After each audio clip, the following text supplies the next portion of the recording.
रायपुर से खबर है, बीजेपी और कांग्रेस के बीच पोस्टर वॉर हुआ है। बीजेपी ने कार्टून पोस्टर जारी कर कांग्रेस पर तंज कसा। राज्यसभा सीट को लेकर कांग्रेस पर निशाना साधा गया है। पोस्टर में राहुल गांधी और सोनिया गांधी की तस्वीर है। भूपेश बघेल और दीपक बैज भी पोस्टर में नजर आ रहे हैं। सोशल मीडिया पर बीजेपी ने पोस्ट कर लिखा, गुलाब फूल बिछाकर स्वागत करने के बाद भी भूपेश और दीपक बैज पर भारी पड़ी फूलो देवी की सोनिया सेवा।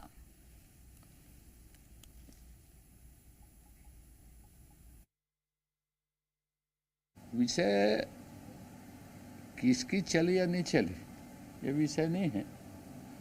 पहली बार कांग्रेस के लोगों को लगा होगा कि हम निर्णय करते हैं या हमारी सुनी जाती है, क्योंकि पिछली बार 3 लोग आए थे, उसको अभी तक वो पहचान नहीं पाए कौन रंजन है, कौन KTS तुलसी है और कौन राजीव शुक्ला। कम से कम छत्तीसगढ़ के कांग्रेस वाले अभी जो बना है उसको पहचानते तो हैं। ये उनको अधिकार मिला कि आप अपने उम्मीदवार को पहचानते हैं करके।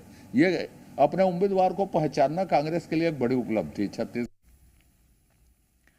और राजेश निषाद हमारे साथ जुड़ गए हैं। राजेश, एक बार फिर से छत्तीसगढ़ की राजनीति में पोस्टर पॉलिटिक्स देखने को मिल रही है और राज्यसभा सीट को लेकर यहां पर तंज कसा गया है कांग्रेस पर। फिलहाल क्या जानकारी है, किस तरीके से प्रतिक्रियाएं अभी तक सामने आई हैं? देखिए, राज्यसभा की 2 सीटों को लेकर के मतदान होने हैं। 16 तारीख को ये मतदान होगा और नतीजे भी उसी दिन आएंगे। लेकिन देखिए, इस मतदान से ठीक पहले बीजेपी की ओर से सोशल मीडिया के माध्यम से कार्टून पोस्टर जारी किया गया है और इसके माध्यम से न केवल भूपेश बघेल बल्कि चीफ दीपक बैज और राहुल गांधी और प्रियंका गांधी को भी तंज कसा गया है।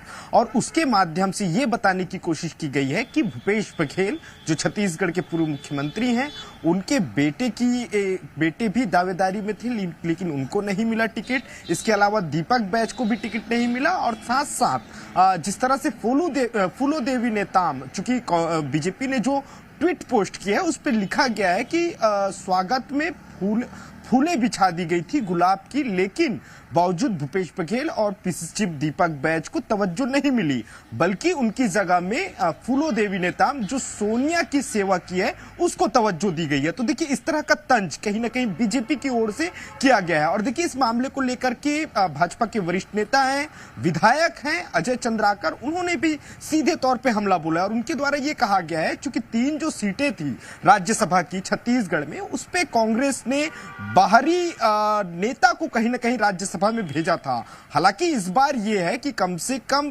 फूलो देवी नेताम जो छत्तीसगढ़ की है उसको राज्यसभा में भेजा जा रहा है। और वहीं ये जो पोस्टर है उस पे भी साफ तौर पे जिस तरह से राहुल गांधी का कार्टून बनाया गया है और उस पे लिखा गया है कि अरे मैं तो बाहरी को, छत्तीसगढ़ के बाहर को राज्यसभा के लिए प्रत्याशी बनाने वाला था, लेकिन बीजेपी ने छत्तीसगढ़ की एक महिला को प्रत्याशी बनाया। तो ऐसे में छत्तीसगढ़ की प्रत्याशी के तौर पे राज्यसभा सीट के लिए कहीं ना कहीं फूलो देवी नेताम का चयन किया गया है। तो देखिए, अभी कांग्रेस की ओर से इस मामले को लेकर के किसी तरह की प्रतिक्रिया नहीं आई है, लेकिन देखिए 16 तारीख को यह मतदान होना है और उससे पहले राज्यसभा सीट को लेकर के कहीं ना कहीं चुनावी सरगर्मी, खासकर सोशल मीडिया पे वार पलटवार का दौर देखने को मिल रहा है। चलिए, बहुत धन्यवाद आपका राजेश, जानकारी हम तक पहुंचाने के लिए।